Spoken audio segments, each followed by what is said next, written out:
இன்றைய பத்திரிகைகளில் ஒரு பார்வை, அதாவது இன்றைய பத்திரிகைகளுடைய செய்திகளுடன் நாங்கள் இணைந்திருக்க போன்றோம்.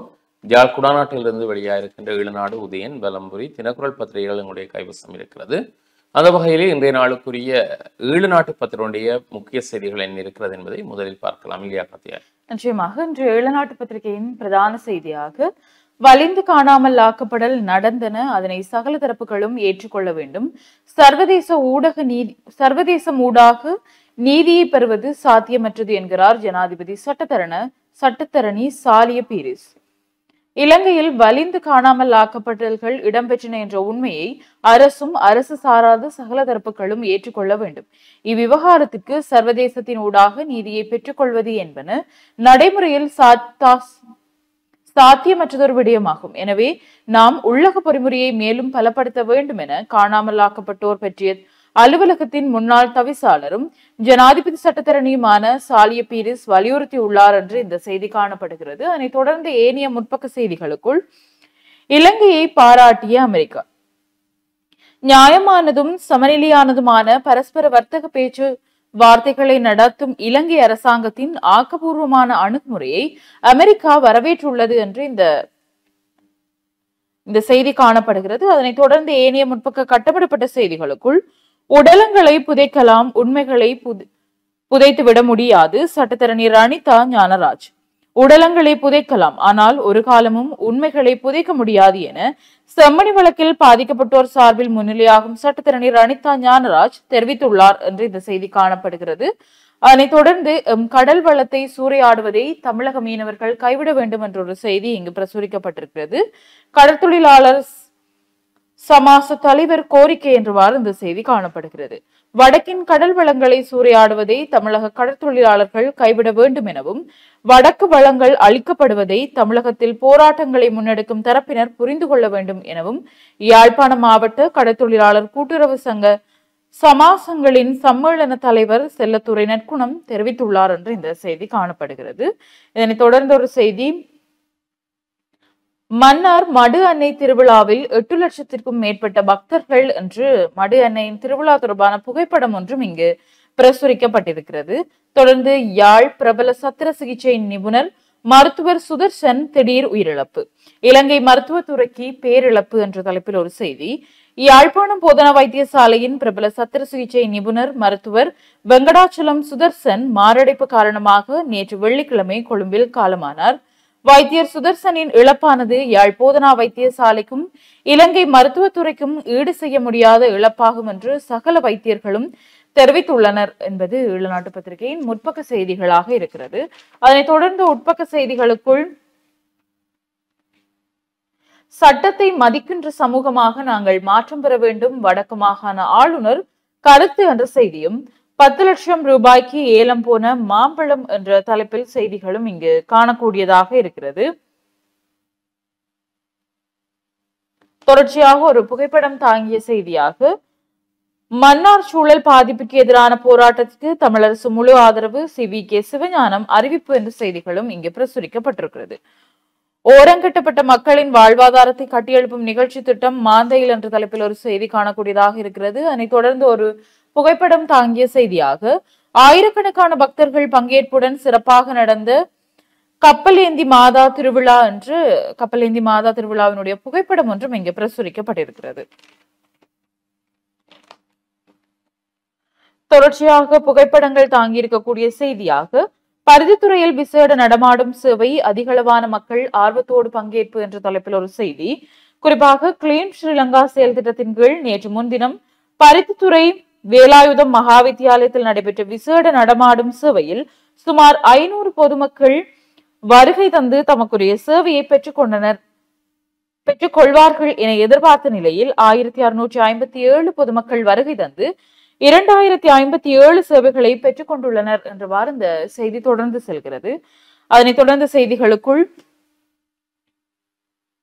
இளைஞரை பாலியல் துன்புறுத்தலுக்கு உள்ளாக்கிய மற்றொரு இளைஞர் கைது என்றொரு செய்தி. பெண் சுகாதார ஊழியர் ஆம்புலன்ஸ் சாரதியால் பாலியல் வன்கொடுமை என்ற செய்திகளும் இங்கு பிரசுரிக்கப்பட்டிருக்கிறது.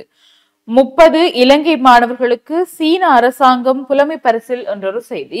2025-26 ஆண்டு கல்வியாண்டிற்கான முதுகலை முனைவர் பட்டங்களுக்காக 30 இலங்கை மாணவர்களுக்கு சீன அரசாங்கம் முழுமையான புலமை பரிசில் உதவித்தொகையை வழங்கியுள்ளது. கொழும்பில் உள்ள சீன தூதரகத்தில் உதவித்தொகைகளை கையளிக்கும் அதிகாரப்பூர்வ விழாவில் கலந்து கொண்டு உரையாற்றும் போதே கல்வி மற்றும் உயர்கல்வி பிரதி அமைச்சர் மதுரா செனவிரத்ன இதனை தெரிவித்துள்ளார். 2025ஆம் ஆண்டு நிலவரப்படி 165க்கும் மேற்பட்ட மாணவர்கள் இப்புலமை பரிசில் திட்டத்தின் மூலம் பயனடைந்தனர் என்ற செய்தி இங்கு பிரசுரிக்கப்பட்டிருக்கிறது. அதனைத் தொடர்ந்து T56 ரக துப்பாக்கியுடன் சந்தேக நபர் ஒருவர் கைது என்ற செய்தியும், சேதுவை கொலை 7 பேர் கைது என்ற செய்திகளும் கட்டமிடப்பட்ட செய்திகளாக காணப்படுகிறது. அதனைத் தொடர்ந்து சிறுமியை பாலியல் துன்புறுத்தலுக்குள்ளாக்கிய சந்தேக நபரான சிறிய தந்தை கைது என்ற செய்திகள் இங்கு பிரசுரிக்கப்பட்டிருக்கிறது. புகைப்படம் தாங்கிய ஒரு செய்தியாக புத்தளத்தில் காட்டுத்தீயால் 100 ஏக்கர் காடுகள் நாசம் என்ற செய்தியும், நாட்டின் பொருளாதார மீட்சி எதிர்பார்த்ததை விட வேகம், மத்திய வங்கி ஆளுநர் தெரிவிப்பு என்ற செய்திகள் இங்கு பிரசுரிக்கப்பட்டிருக்கிறது. அதனைத் தொடர்ந்து கட்டமிடப்பட்ட செய்தியாக சாக்லேட் திருடினாராம் முதியவர் அடித்து கொலை என்று நாங்கள் இந்த செய்தி விரிவாக நேற்று தினம் பார்த்திருந்தோம். அதனைத் தொடர்ந்து ரணில் மஹிந்த கோட்டபாய திருமண நிகழ்வில் கூடி பேச்சு என்று தொடர்பான புகைப்படம் ஒன்றும் இங்கு பிரசுரிக்கப்பட்டிருக்கிறது. முன்னாள் ஜனாதிபதிகளான ரணில் விக்ரமசிங்க, மஹிந்த ராஜபக்ஷ, கோட்டபாய ராஜபக்ஷ ஆகியோர் அண்மையில் திருமண நிகழ்வொன்றில் கூடி பேசினார்கள் என்ற தலைப்பில் இந்த செய்தி காணப்படுகிறது. அதனைத் தொடர்ந்து ஒரு புகைப்படம் தாங்கிய செய்தி, ஆபத்தான மின் மாற்றியில் ஏறிய இளைஞர் கைதானார். மின்மாற்றியில் ஏறி ஆபத்தான விதத்தில் செயற்பட்டார் என்று கூறப்படும் 29 வயது நபர் ஒருவரை ஜாஎல போலீசார் கைது செய்தனர். கைதான நபர் ஜாஎல பகுதியில் உள்ள எக்கலை தொழிற்பேட்டைக்கு அருகில் உள்ள மின்மாற்றியில் ஏறியுள்ளார் என்று இந்த செய்தி தொடர்ந்து செல்கிறது. தேசிய தாய்ப்பால் மாதமாக ஆகஸ்ட் அறிவிக்க நடவடிக்கை என்ற தலைப்பில் ஒரு செய்தியும், ஆடை தொழிற்சாலையை விமர்சித்தோரே இப்போது கஞ்சாவிற்கு அனுமதி வழங்கியுள்ளனர் எதிர்கட்சி தலைவர் சஜித் சாடல் என்று இந்த செய்தி காணப்படுகிறது. அதனைத் தொடர்ந்து ஏனைய கிழக்கு மாகாண செய்திகளுக்குள், பிரதி பாதுகாப்பு அமைச்சருக்கு எதிரான நம்பிக்கையில்லா பிரேரணைக்கு நாம் ஆதரவாக வாக்களிப்போம். கிழக்கு மாகாணத்தில் ராணுவ தளபதியாக பிரதி பாதுகாப்பு அமைச்சர் அனுர் ஜெயசேகர செயல்பட்டிருந்த போது மனித உரிமை மீறல் மற்றும் உயிர்த்த ஞாயிறு தின தாக்குதல்களுடன் தொடர்புபட்டிருந்த கட்சி ஆய்வின்படி நிரூபிக்கப்படுமாக இருந்தால் அவருக்கு எதிராக கொண்டுவரப்பட உள்ள நம்பிக்கையில்லா தீர்மானத்துக்கு ஆதரவாக இலங்கை தமிழரசு கட்சியின் பாராளுமன்ற உறுப்பினர்கள் வாக்களிப்போம் என்று பாராளுமன்ற உறுப்பினர் ஸ்ரீநேசன் தெரிவித்தார் என்று இந்த செய்தி காணப்படுகிறது. மண்டூருக்கு 3 நாள் பாத யாத்திரை ஆரம்பம் என்ற செய்தியும், மட்டு மாங்காடு பகுதியில் விபத்து, 2 படுகாயம் என்ற தலைப்பில் ஒரு செய்தி, காரைதீவு விபுலானந்தாவின் பவள விழா நடைபவனி என்று என்ற செய்திகளும், திருமலை விவசாயிகள் நிலம் மீட்பு போராட்டம் என்ற ஒரு புகைப்படம் தாங்கிய செய்தியும், கிழக்கு மாகாண சுகாதாரத்துறைக்கு 3371 மில்லியன் ரூபாய் நிதி ஒதுக்கீடு என்ற செய்திகளும் கிழக்கு மாகாண செய்திகளுக்குள் காணக்கூடியதாக இருக்கிறது. அதனைத் தொடர்ந்த உலக செய்திகள் பக்கத்தில், அணு ஆயுத மிரட்டலை இனியும் பொறுத்து கொள்ள மாட்டோம், சுதந்திர தின உரையில் பிரதமர் மோடி உறுதி என்ற செய்தி, இங்கிலாந்து பிரதமருடன் உக்ரைன் ஜனாதிபதி சந்திப்பு என்ற ஒரு புகைப்படம் தாங்கிய செய்தியும், கருப்பு பட்டியலில் ஹமாஸ் அமைப்பு என்ற ஒரு செய்தி, உக்ரைன் போரை நிறுத்தும் ட்ரம்ப் முயற்சிக்கு பாராட்டு என்ற ஒரு செய்தி, பெருவெள்ளத்தில் சிக்கி இந்தியாவில் 46 பேர் பலி என்ற செய்திகள் உலக செய்திகள் பக்கத்தில் பிரசுரிக்கப்பட்டிருக்கிறது. அதனைத் தொடர்ந்து இறுதிப்பக்க செய்திகளுக்குள், வடக்கு கிழக்கு மக்களின் பங்கேற்பு ஆட்சி நிர்வாகத்தில் இல்லாதது அநீதி, இதற்கு தீர்வு மாகாண சபையை இயக்குவதே என்கிறது சமூக நீதிக்கான தேசிய இயக்கம் என்ற செய்தி இங்கு காணப்படுகிறது. அதனைத் தொடர்ந்து ஏனைய கட்டமிடப்பட்ட செய்திகளுக்குள், இந்தியாவின் போர்க்கப்பல் பயிற்சிக்காக கொழும்பிற்கு வருகை என்ற செய்தியும், யானைகள் இறப்பு வீதத்தில் உலகில் இலங்கையே முதலிடம் என்ற ஒரு செய்தி தரவுகளுடன் கூடியவாறு இந்த செய்தி காணப்படுகிறது. எதிர்கட்சிகளின் பரந்த கூட்டணி வரைவு தயார் என்றவாறு செய்திகள் இங்கு பிரசுரிக்கப்பட்டிருக்கிறது. இவைதான் இன்று புலர்ந்திருக்கக்கூடிய ஈழநாட்டு பத்திரிகையின் முக்கியமான செய்திகளாக இருக்கிறது. தொடர்ச்சியாக நிகழ்ச்சியில் வலம்புரி நாளிதழின் செய்திகளோடு இணைந்திருக்கலாம். வலம்புரியினுடைய இன்றைய பிரதான தலைப்பிட்டல், காணாமல் ஆக்கப்பட்டமை இடம்பெற்றன என்பதை அரசு ஏற்க வேண்டும், ஜனாதிபதி சட்டத்தரணி சாலிய பேரிஸ். இலங்கையில் வலிந்து காணாமல் ஆக்கப்படல்கள் இடம்பெற்றன என்ற உண்மையை அரசும் அரசு சாராத சகல தரப்புகளும் ஏற்றுக்கொள்ள வேண்டும் என காணாமல் போனோர் பற்றிய அலுவலகத்தின் முன்னாள் தவிசாளரும் ஜனாதிபதி சட்டத்தரணி மனசாலையை பிரிஸ் வலியுறுத்தி இருக்கிறார் என்கிறவாறு இன்றைய பிரதான தலைப்பிடல் இங்கே போடப்பட்டிருக்கிறது. பொது சத்திர சிகிச்சை நிபுணர் சுதர்சன் காலமானார். அதாவது பிரபல பொது சத்திர சிகிச்சை நிபுணர் மருத்துவர் வெங்கடாசலம் சுதர்சன் வயது 49 என்பவரே நேற்று வெள்ளிக்கிழமை கொழும்பில் மாரடைப்பு காரணமாக காலமானார். யாழ்ப்பாணம் போதனா வைத்தியசாலையில் நீண்ட காலமாக சேவையாற்றிய சுதர்சன் அவசர சத்திர சிகிச்சைகள், அரிய வகை அறுவை சிகிச்சைகள் மற்றும் மருத்துவ கல்வி பயிற்சிகளில் அதிகளவான பங்களிப்பை செய்துள்ளார். மருத்துவர் சுதர்சனின் இறுதி கிரியைகள் தொடர்பான தகவல்கள் பின்னர் அறிவிக்கப்படும் என்று கூறப்பட்டிருப்பதாக அந்த செய்தியும் இங்கே காணக்கூடியதாக இருக்கிறது. மன்னார் காற்றாலை பிரச்சனைகளை ஆராய விசேட குழு நியமனம். பொலிஸ்மா அதிபர் ஜனாதிபதியுடன் சந்திப்பு. கொக்குவில் மீன் சந்தையில் பாவனைக்கு உதவாத 134 கிலோ மீன்கள் அளிப்பு. மீசாலை கிழக்கில் பாவனையற்ற கிணற்றில் குடும்பஸ்தரின் சடலம் மீட்பு. இதில் அதே பகுதியைச் சேர்ந்த கோவிந்த பிள்ளை வேலுப்பிள்ளை வயது 70 என்பவரே சடலமாக மீட்கப்பட்டவர் ஆவார். தேர்தல் வாக்குறுதிகள் நிறைவேற்றாதது மக்களுக்கு இழைக்கப்படும் அநீதியாகும் எதிர்க்கட்சித் தலைவர் சஜித் என்ற தலைப்பிலும் ஒரு செய்தி. குற்றப்புலனாய்வு திணைக்களம் விமல் வீரவன்சனிடம் 3 மணி நேரம் வாக்குமூலம். நாடு முழுவதும் சுற்றி வளைப்பு 25,573 பேர் கைது.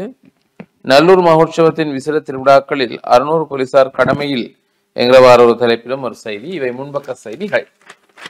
உட்பக்க செய்திகளை பார்த்தால் தமிழ் மொழி இலக்கிய செழுமையில் ஆழ்வார் பாசுரங்கள் எனும் கருப்பொருளில் 6வது அனைத்துலக தமிழியல் ஆய்வு மாநாடானது நேற்று வெள்ளிக்கிழமை காலை 9 மணி முதல் யாழ்ப்பாண பல்கலைக்கழக கலாசபதி கலையரங்கில் பல்கலைக்கழக தமிழ்துறை தலைவரும் முன்னிலை பேராசிரியர் கிருஷ்ணபிள்ளை விசாகரோவன் தலைமையில் சிறப்பாக இடம்பெற்றது.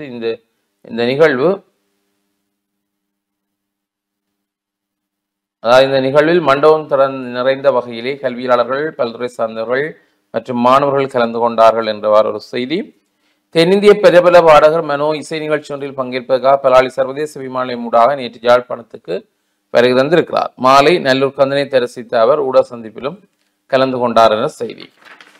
மன்னார் மடுத்திருத்தலத்தின் ஆவணி திருவிழா திருப்பலி நேற்றைய தினம் மன்னார் மறைமாவட்ட ஆயர் அந்தோணி பிள்ளை ஞானப்பிரகாச மாண்டை தலைமையில் கூட்டு திருப்பலியாக ஒப்புக் கொடுக்கப்பட்டது.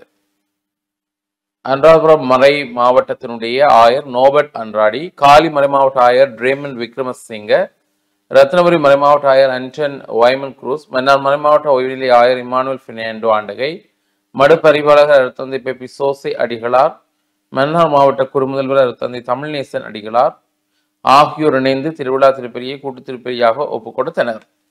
திருவிழா திருப்பலியை தொடர்ந்து திருச்சுருவ பவனியும் திருச்சுருவ ஆசியும் பக்தர்களுக்கு வழங்கப்பட்டது. அதோடமான படங்களும் இங்கே பிரசன்னமாக இருப்பதை நாங்கள் பிரசுரிக்கப்பட்டிருப்பதை காணக்கூடியதாக இருக்கிறது. முத்து ஐயன் கட்டு சம்பவம் ஹர்த்தாலுக்கு அவசியமில்லை, பொதுமக்கள் பாதுகாப்பு அமைச்சர் என்கிற செய்தி. யானைகள் இறப்பு வீதத்தில் உலகளவில் இலங்கை முதலிடம்.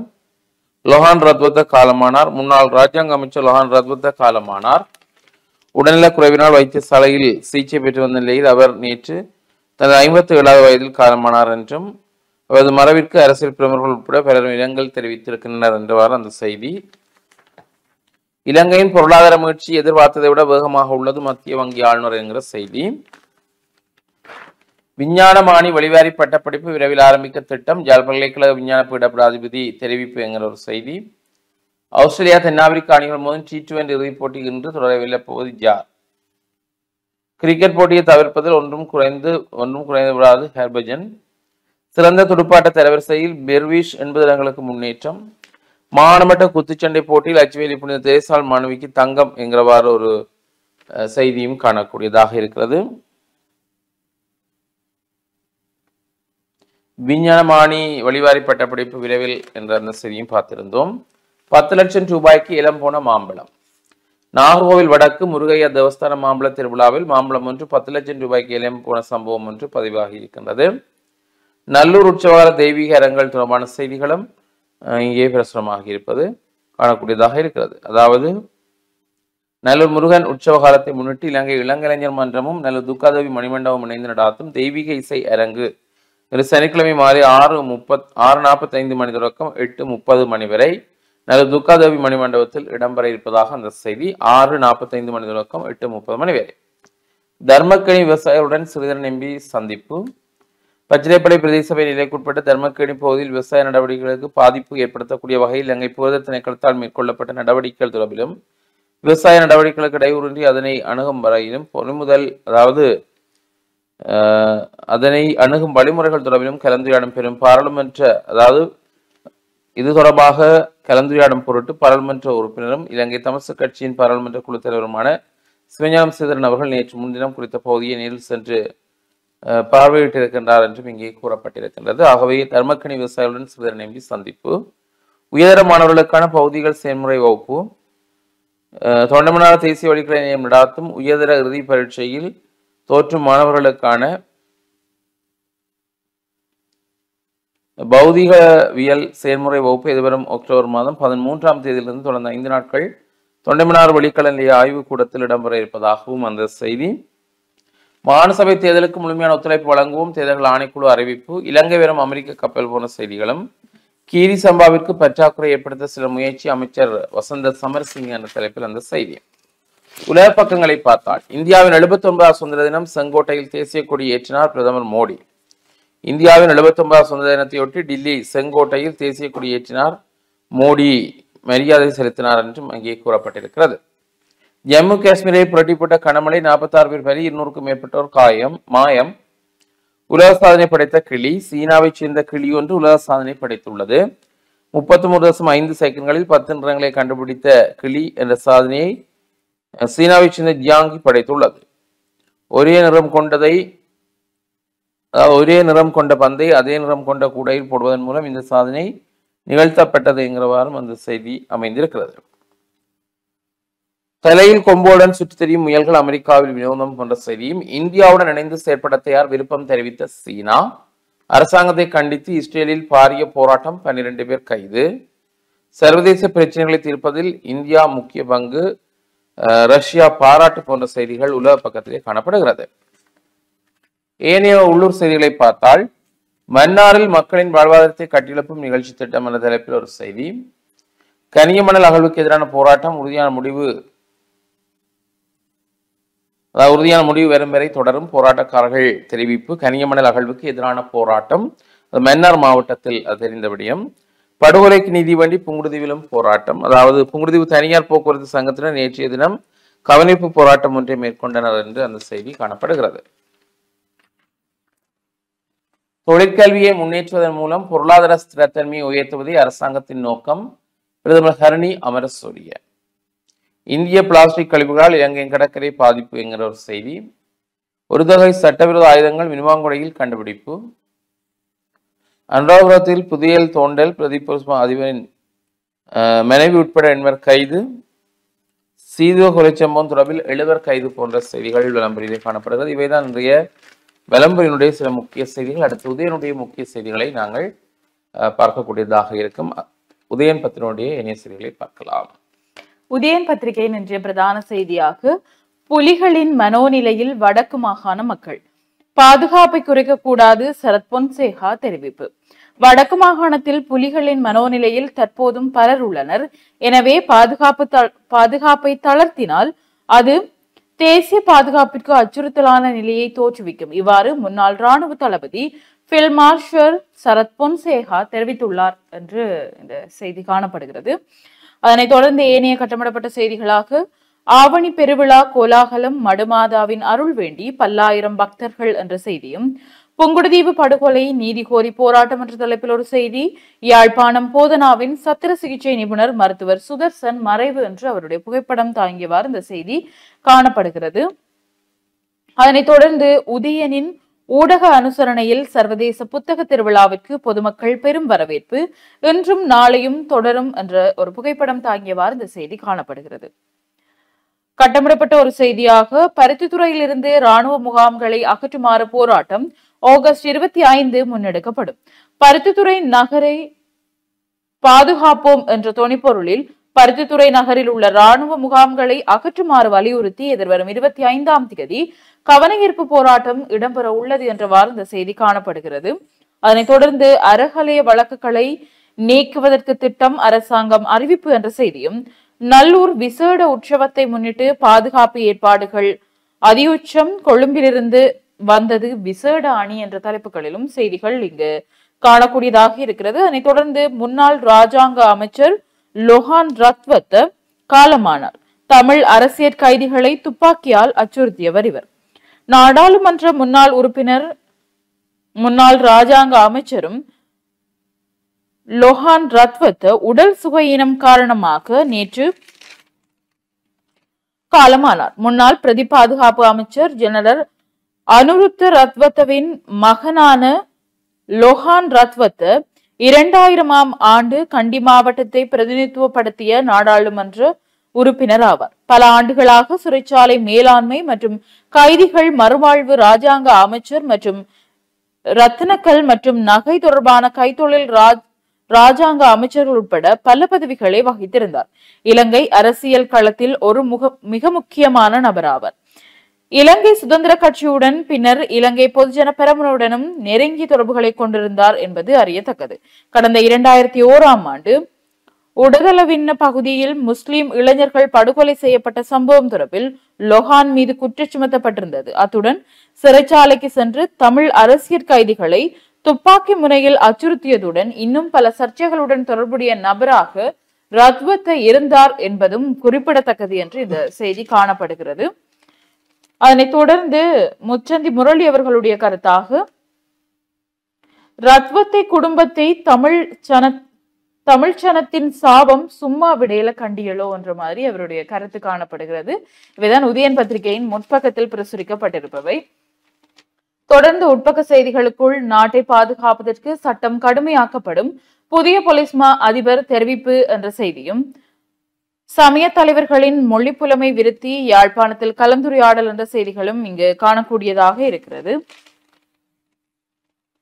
ஒரு புகைப்படம் தாங்கிய செய்தியாக, உயிராபத்தை உண்டாக்கும் அராலி 786 வழித்தட வீதி மக்கள் விசனம் என்று குறிப்பாக அந்த பாதுகாப்பற்ற வீதி தொடர்பான புகைப்படம் இங்கு பிரசுரிக்கப்பட்டிருக்கிறது. குண்டும் குழியுமாக இருப்பதாக அந்த வீதி காணப்படுகிறது. காரைநகரில் சிறப்புற்ற பண்பாட்டு பெருவிழா என்று அந்த பெருவிழா தொடர்பான புகைப்படங்களும் இங்கு பிரசுரிக்கப்பட்டிருக்கிறது.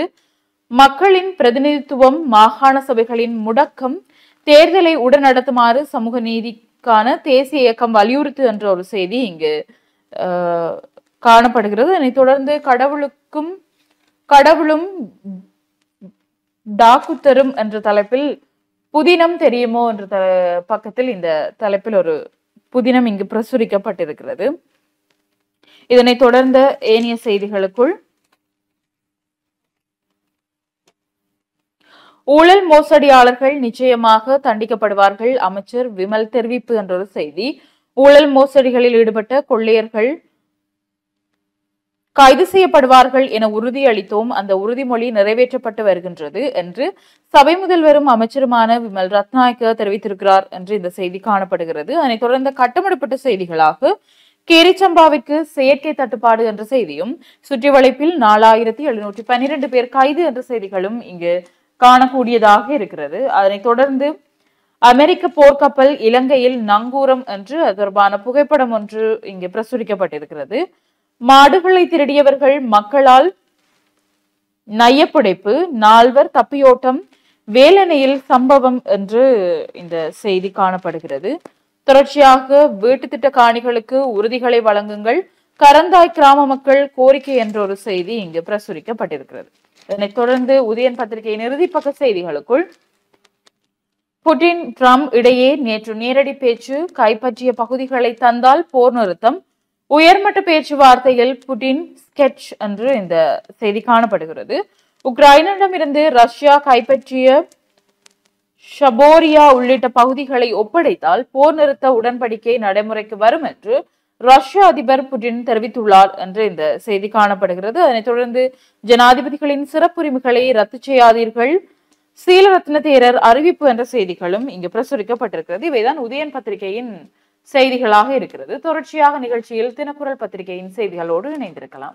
தினக்குரலுடைய முக்கிய பிரதான செய்தி, வலிந்து காணாமல் ஆக்கப்பட்டமையை அரசாங்கம் ஏற்க வேண்டும், சர்வதேச நீதியை பெறுவது சாத்தியமற்றது, சாலிய பீரிஸ் வலியுறுத்துகின்ற ஒரு செய்தியை நாங்கள் காணக்கூடியதாக இருக்கின்றது.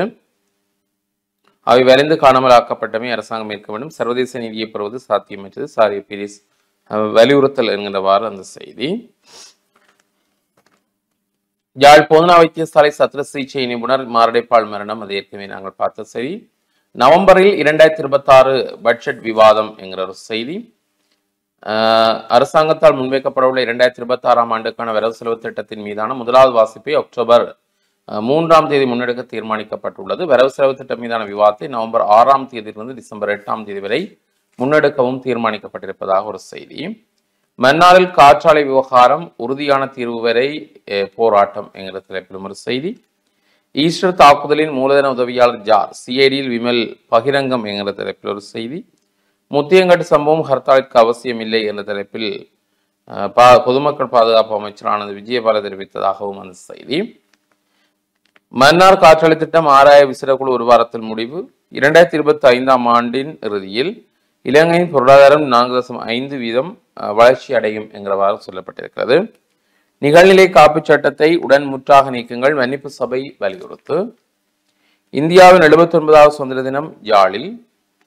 மாநிலசபை தேர்தல் விரைவில் நடாத்துவதற்கு உறுதியாக உள்ளோம் என்கிறவாறு ஒரு செய்தியும் இங்கே காணக்கூடியதாக இருக்கிறது. தினக்குடைய முன்பக்கத்திலே அந்த செய்திகள் அமைந்திருக்கிறது. உட்பக்க செய்திகளாக பார்த்தால், பரிவர்த்தனை திருத்த சட்டம் மூலம் சபாநாயகர் ஒப்புதல் வழங்கினார் என்கிற ஒரு செய்தி. இவை இன்றைய முக்கிய செய்திகளாக பத்திரிகைகளில் இடம் பிடித்திருக்கிறது. அடுத்து நாங்கள் ஒரு இடைவெளியை தொடர்ந்து நின்றிருக்கலாம்.